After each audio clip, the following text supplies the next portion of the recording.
foundation. Spreading positive knowledge and crucial conversation. All rise for the Will Rodriguez Show. Let's go. Oh, welcome back to Crucial Conversations with Will Rodriguez. Today, I got a very, very special guest. This person, I've been following her for about, I would say 4 years since I started being more active on LinkedIn. Since then, I've seen her just be very, very intentional when it comes down to connections, building up good, connections out there in the real estate world. And I want to have her on just so you guys could get some value. Esther, thank you so much for coming on the show. My pleasure. Thanks for having me on. Yeah. And Esther, for those that don't know you, tell us more about you and your story. My name is Esther Lombine. I am a speech language pathologist, currently not practicing. Still have my license though. I keep it up. It's almost 7 years now. I decided to pivot and go into real estate. As an extrovert, I was not doing well as a speech therapist. I wasn't feeling fulfilled. And I loved it. I loved working with clients, but there was something in me that wanted something more. And for other reasons, I had moved at the time, and I had a child that was born with some medical issues, exactly what I had studied for as a speech language pathologist. And for several of those reasons and others, I decided to pivot into real estate. I got my license. I started as a realtor in the space, started transacting initially locally where I lived, and I knew right away that I belonged in the commercial space. I started transacting commercial real estate, did some transactions. I had one client that had asked me to help him find equity. And so I figured I made a commission, and why not do him a favor? So I said, sure, I'll help you find equity, or I'll try, whatever I said then. Anyways, I was successful in finding him an equity partner, and that kind of threw me into the equity game. So I started connecting co-GPs and JVs. I then decided to take on the challenge of starting my own private equity fund, which I successfully did and raised from limited partners through the fund. And I've been doing that ever since. So that's my short journey.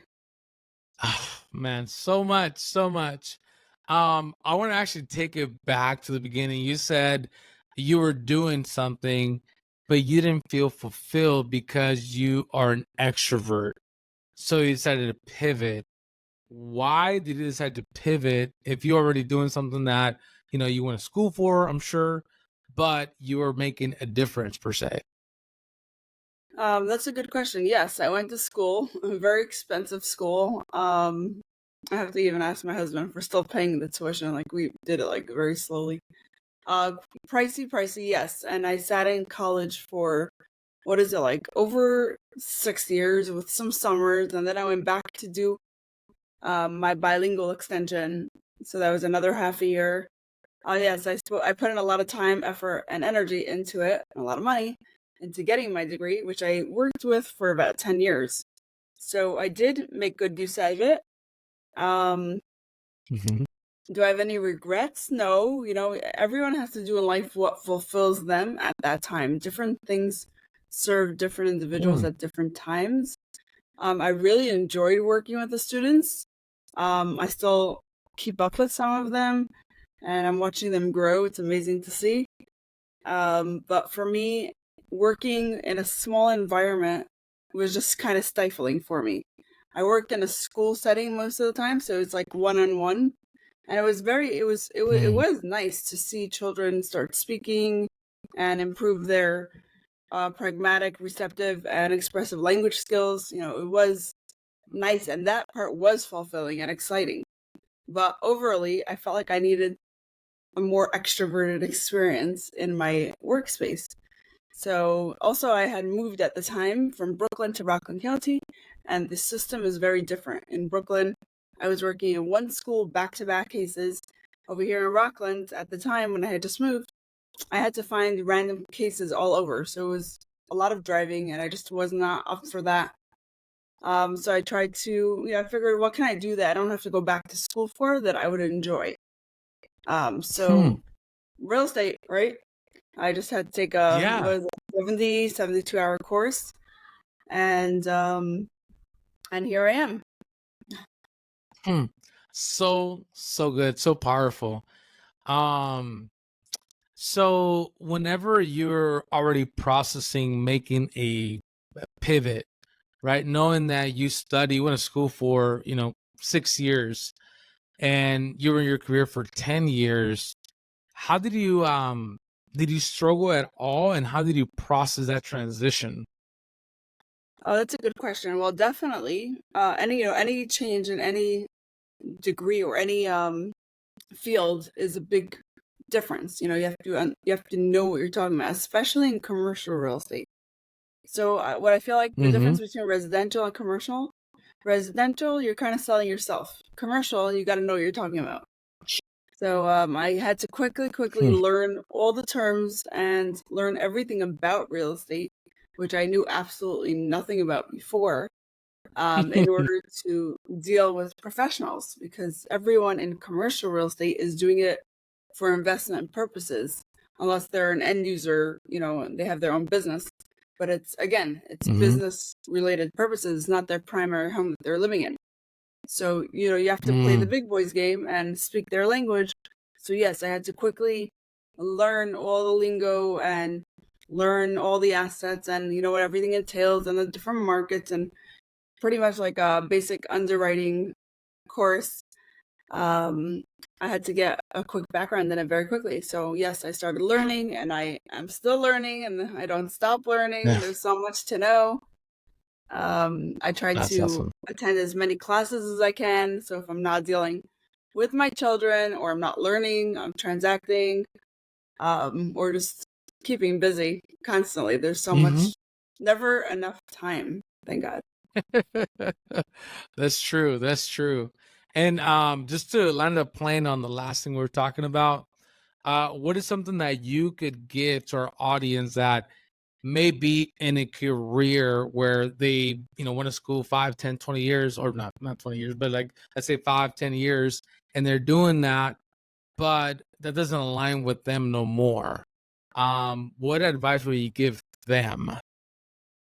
So first of all, I don't regret it because I always have a plan B. Like if I always had to Mm-hmm. fall back onto it, I would do it. And here and there, I even kind of like miss it. So maybe I was thinking recently of taking on a case or two just for the fun of it. Um, so like I don't regret it, and I also learned so much. But I always say, as long as it serves you at the time and it serves your family and you can financially handle it, then go for it. If it's something that you want to do, it's a switch that works for you and for everyone around you and your immediate surroundings, then do it. You only live once. You have to try things out, right? You wouldn't know if you don't try. But it is hard. You put so much time and effort and money into it. You want to make sure you're making the right decision. But it is always good also to have a backup, a plan B. So good, so good. If you guys felt that, hit that like button or put in a comment like that was good. Thank you so much, Esther. And by the way, I was gonna actually give you a compliment. Your name, very powerful. I'm not sure if our audience have ever read the book of Esther, but if you guys have not checked that one out, I'm sure you read the book of Esther, right, Esther? Of course, Queen Okay. Esther. But you Yeah, have not checked that book out. Yeah, for sure. we have a, Um, we have the holiday of Purim's, the last holiday of Purim. My kids made me dress up as Queen Esther, and they were Queen oh, Esther's security. So they dressed themselves up as security guards, and they made me queen. So yes, uh-huh. we read the book. My kids know it very well. Wow, that's so cool. It was a lot of fun. Oh, that's so cool. Some Sounds like a lot pictures of and fun. some pictures on us. Um, you have some pictures you said? Yeah, you can go check out those pictures on Instagram. Oh, Yeah, beautiful. And yeah, we'll drop our Instagram, LinkedIn, everything after this. So the viewers are definitely gonna check out the pictures. So cool. So you said you transitioned to commercial. Obviously, that's different than residential. Obviously there's different tactics as well from residential to commercial. I personally haven't seen anyone do like TikToks like I see on for the residential side. I'm sure that some of those tactics don't work for commercial because, like you said, you have to know your numbers. You have to really do a due diligence. So it's a little bit different, right? And why did you decide to focus on commercial opposed to residential? Because from what I hear, that's like the way in. Do residential, be there for a while, 5, 10 years, whatever, build those connections, get some Yeah. transactions under your belt, and then make the pivot. Again, I'm not in real estate like you are, but I heard people say that. But what is your take Well, on that? that's exactly what my broker told me. She's like, you have to start Oh, residential first. So I said, no, I actually know that I'm fit for commercial. I said, I want to start there. She's like, no, start residential. So I said, you know what? Fine. I'll start. I don't mind going to see nice houses. I don't mind getting to meet people, but it got too much really quickly. Like, there was one client that I showed 50 houses to and he still didn't decide. I was like, have a good day. 50 houses? 50 houses. And you don't get paid for all those showings. You only get paid if the deal goes through, right? Well, that's all of real Mm-hmm. estate. But commercial real estate is more matter of fact versus emotion. So it's like, do the numbers work for you? Does the asset, does the location, does the price tag work? Yes, yes, no, no, move on. Residential, it's like, do I like those bathroom tiles? Back and forth, and they bring their mother and their aunt and everyone to come see the house 7 times. I was like, just leave me Yeah. alone. Have a good day. I'm like more of a matter of fact person. So yeah, I'm Mm-hmm. sure there are so many realtors that do well in residential. And I don't know Mm-hmm. about TikTok. I've yet to download TikTok, actually.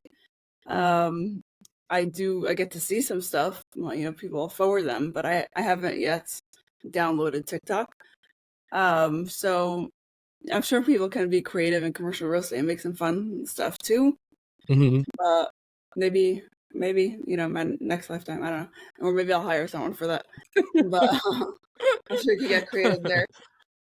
But that's the fundamental difference between residential and commercial. Residential is more, it's your primary home, so it's more emotionally based. Commercial is it's Mm-hmm. not supposed to be emotionally based at all. It's supposed to be more matter of fact. Mm. Mm. Man, you have such an interesting story.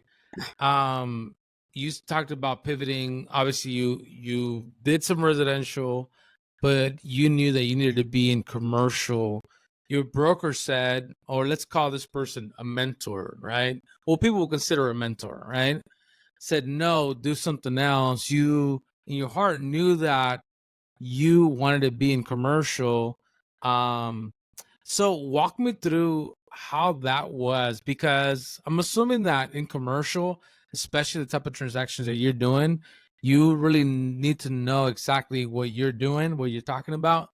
Yeah. And you know, be able to build trust with people that essentially they're investors, right? People that want to deploy capital to invest in property. So how were you able to build trust and make that pivot? Well, I'd like to consider myself a trustworthy person, but I understand that I have to prove myself to investors. So I tried to be as transparent as possible, and for that reason, I started a deal by deal fund where I was raising per deal, where the investors got to see all the information on a per deal level. My goal eventually is to open a blind pool fund where the investors will totally trust me and say, "Hey, here's my money. Go ahead and do as you think with it." But I do understand that I need to build up that rapport with individuals.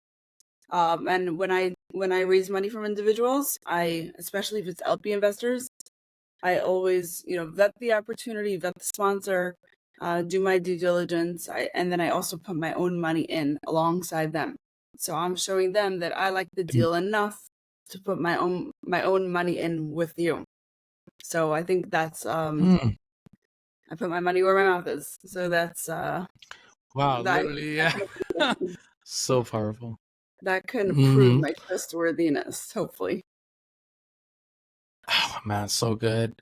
So obviously, there's nothing wrong with financial advisors. There's time and place, to seek counsel.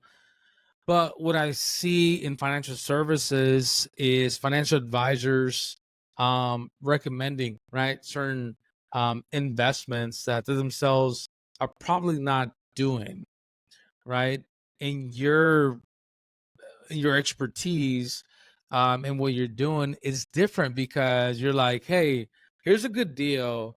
I'm actually putting money out of my own pocket in this deal because I actually believe in the deal, right?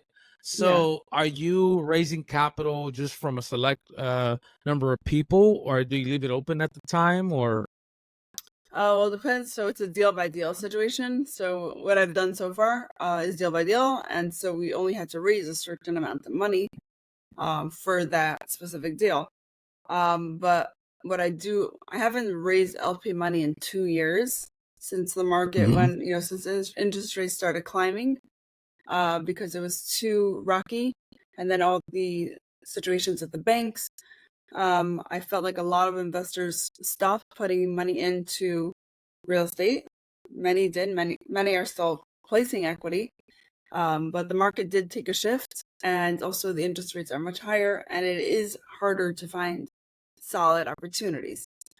So for that reason, I took a break from raising from limited partners. I connect Mhm. co-GPs and JVs where I partner people up directly. I connect GPs. So in that case, I'm not fully taking responsibility because they're both coming in as general partners and each of them have an active say in the deal. And it's a totally different situation. So Hmm. unless I have a solid opportunity, I'm not going to go ahead and raise from limited partners. Hmm. So good, so good. And I was going to ask you, what skills do you believe are essential for success in your industry? Well, like you said, trustworthiness is a really big one. Knowing your information is a big one. Staying on top of, the market, the news, the current events, is vital to, just to know what's going on in every sector. Like we know what's going on right now. And the office market is a little more difficult than, say, Hmm. mobile home parks or gas stations right now. Gas stations is the hype, or, even retail is doing pretty well. Hmm.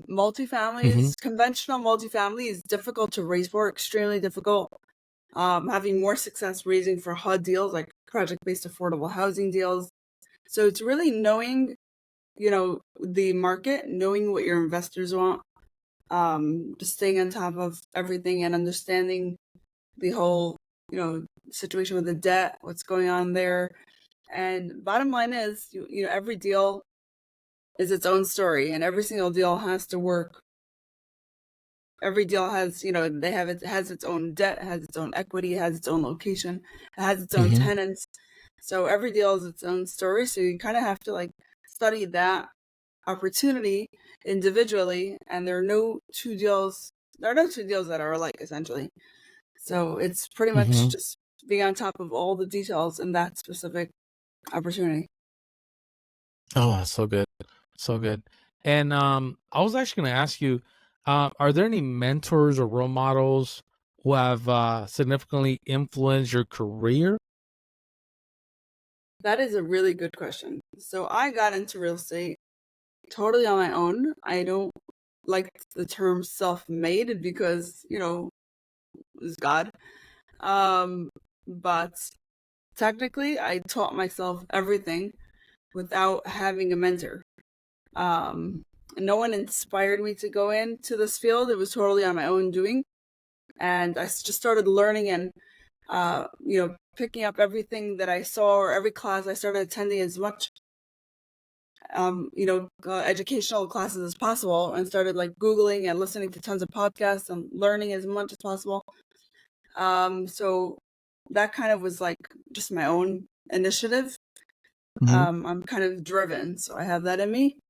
Mm. But there are some great people in the industry that I just, started looking up to and started like, listening to their podcasts, like Yona Weiss. And then I had a client that was super significant in my journey.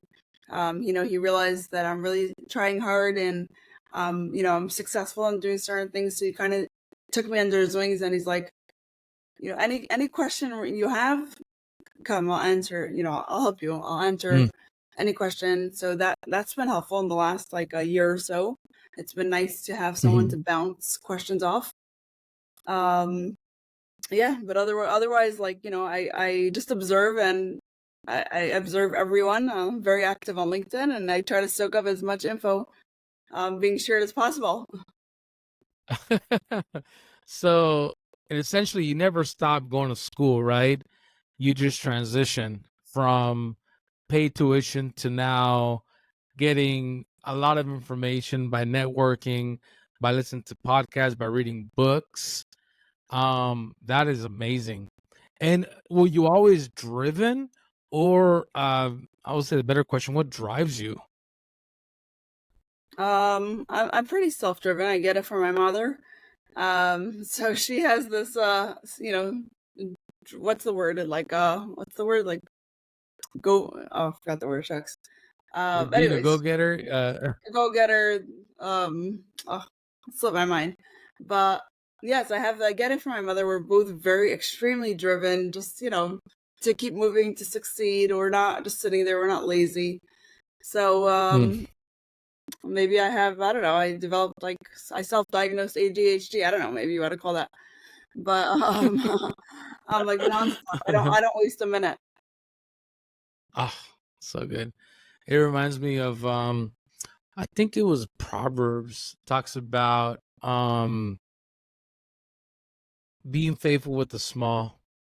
Probably different. But anyways, being faithful with the small, for me, it means that I need to be faithful with everything that I've been given, which is every minute, every opportunity, every connection, um, everything that's in front of me. Just are you faithful with the small?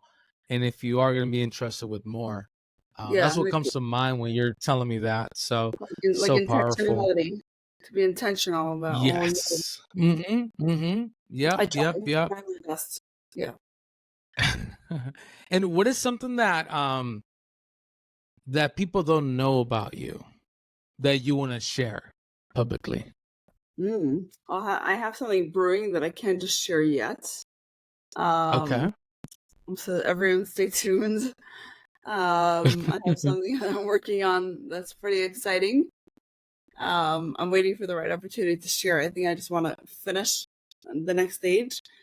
Yes. But what do I mean? People know that I have a bunch of children. I raise money and I raise kids. Mm-hmm. Um, How I many have, kids do you have? I have 8 children, so that kind of shocks people at times. 8 children. 8 children. Mine goes to have five. My wife, after three, she's like, I'm done, but I want to keep going. Maybe Yeah. I need to connect with my wife so you could have a talk with her. Sure. So cool. Yeah. Thank Yeah, God. it's My children amazing. are now between the ages of 5.5 to 18. Mm-hmm. I have 4 boys and 4 girls. Something really cool about the pattern. I have 2 boys, then 2 girls, then 2 boys, then 2 girls. Oh, That order. wow. That's so cool. Yeah. So a lot of people know that already because I talk so much. But if you didn't, that's something you might not know about me. Cool. And I was going to ask you, how do you balance your personal life and professional life? So the right word I like to use is it's more of a juggle. Some when you juggle, some balls go up, some go Mm-hmm. down. So you drop some, you win some. So that's pretty much it. I can't. Obviously, I'm not perfect at all. I struggle sometimes to get back to clients on time.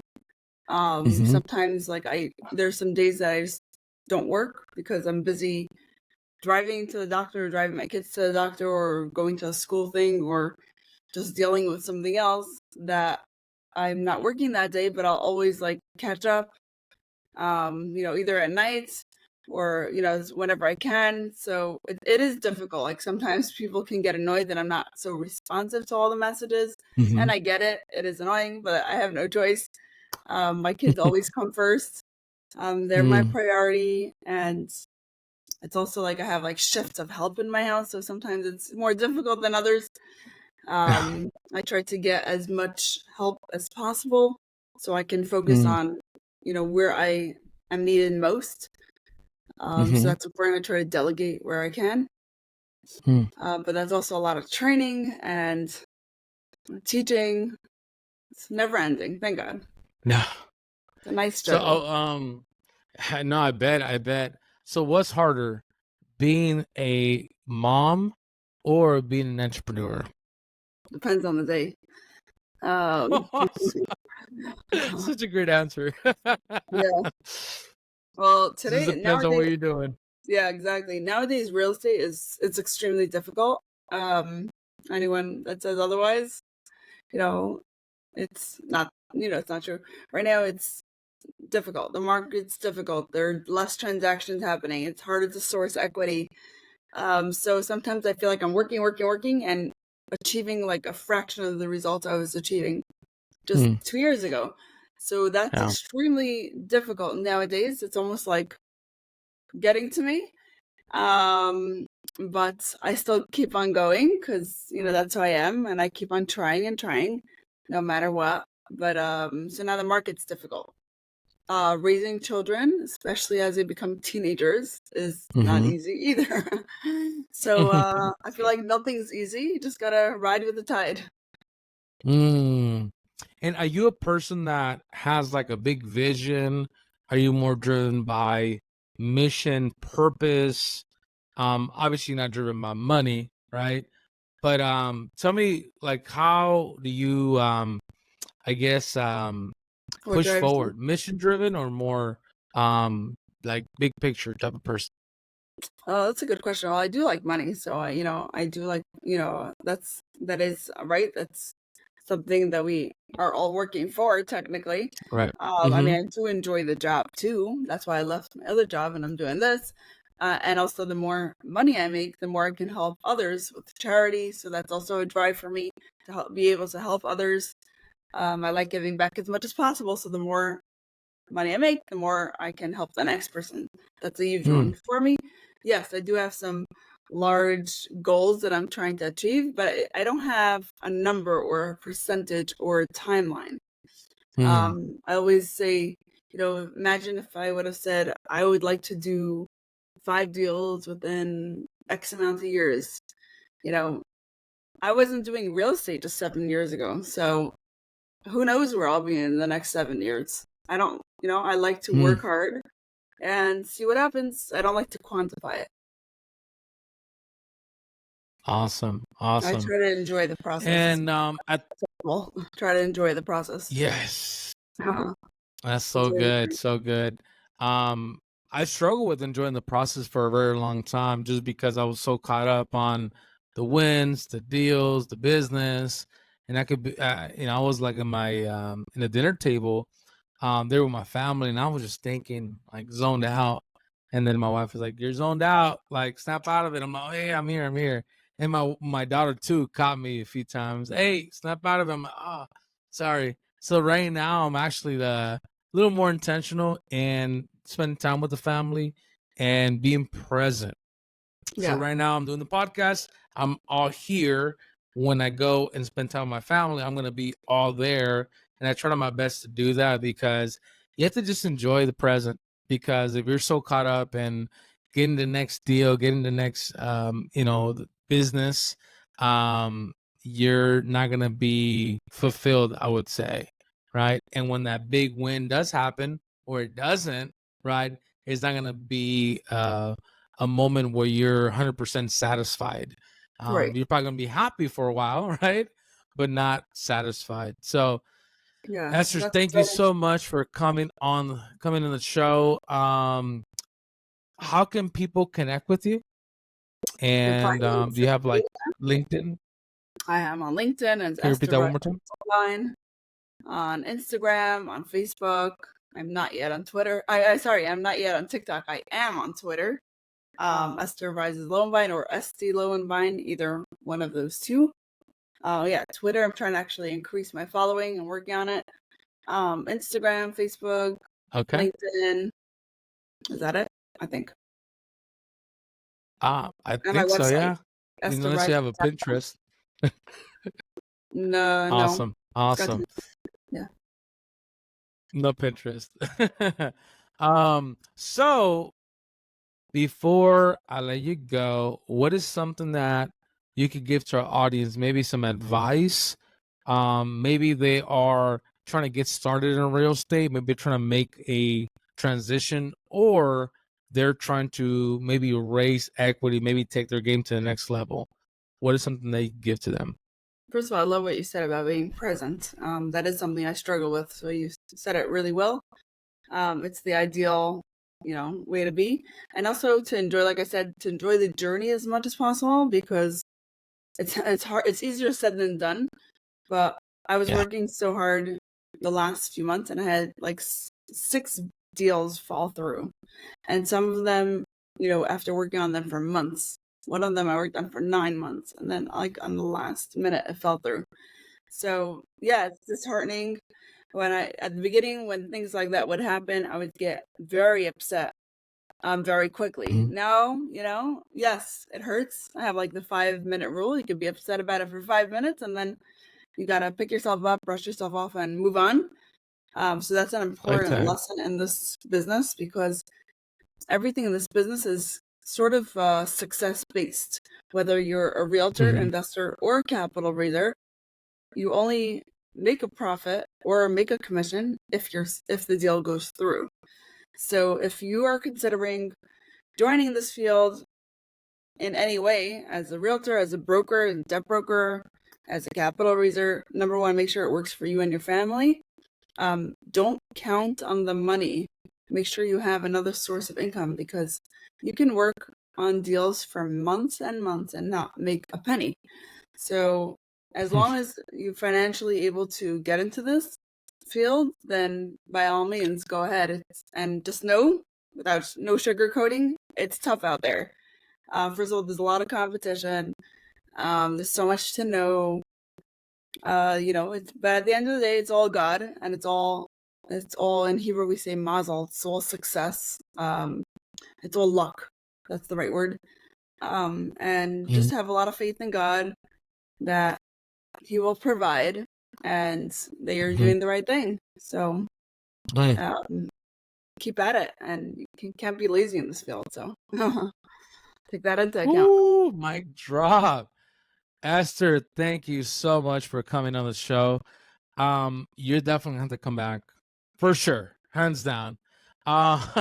So thank you so much. Again, guys, if you have not subscribed, be sure to do that. Like, comment. I think I covered everything. Follow, share. I forgot share. And yeah, with that being said, keep fighting the good fight. Stay in prayer. Stay dangerous. Till next time. Boom.